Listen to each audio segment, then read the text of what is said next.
Prime Minister Narendra Modi ji da Bharat ki Prime Minister Oiramdraba Eikhoi ki joga se international ki thak tang asi pukhalak tana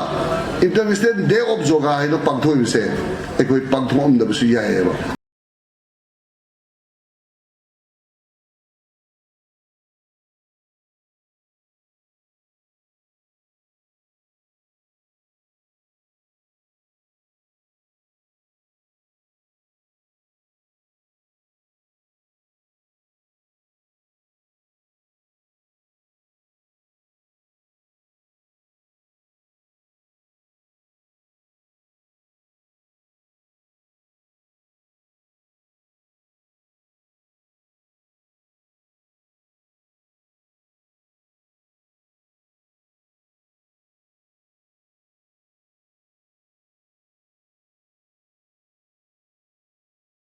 Haujuji Bharat ki Prime Minister Oibiriba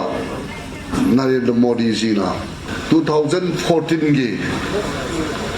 September ki tang kuntareta UN General Assembly da joga bu international ki thakta 69 suba UN General Meeting ni madudai da Narendra Modi ji na puthokhiba idea du da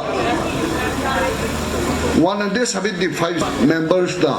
UN General Assembly da resolution no pass tawge adugumba resolution du da matung da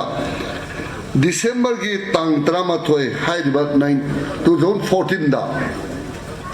United Nations da joga se International Day of Joga oina 25 June se pangtho agane na laukthokhem adu engadi ho aduna Prime Minister Shri Narendra Modi Amana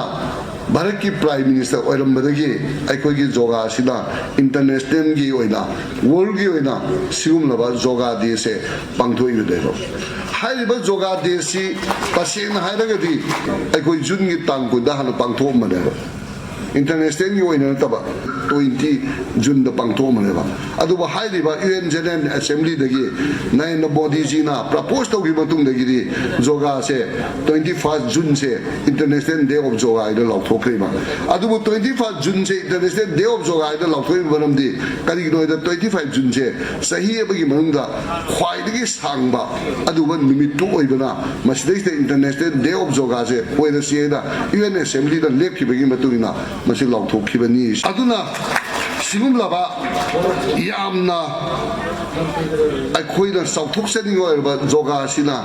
ngasigi malem sida Eikhoi da piriba wakhallon di exercise de da khanbi ga no ba meditation ne ba ngasai mamang da director na bi ge ba do Eikhoi gi wakhal Eikhoi gi haksang Eikhoi gi pungning pulamak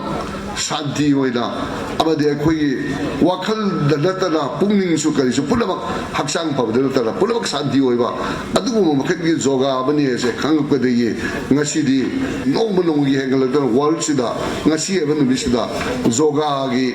kan gi khudong sa ba se Malim sida low se adugi matik hengal e adu ne ida tamjani upamche mathangi lakadoi ba 21 June jo International Day of Joga da di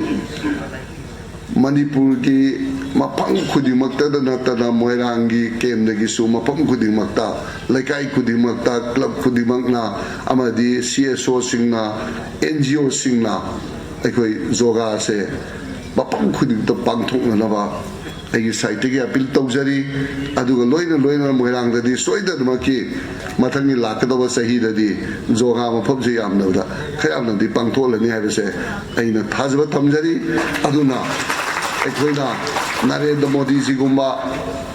Prime Minister ma Bharat ki oina phangjabana ngasi di joga se international gi thakta ma sa khangri duna malem pumbana 25 June bu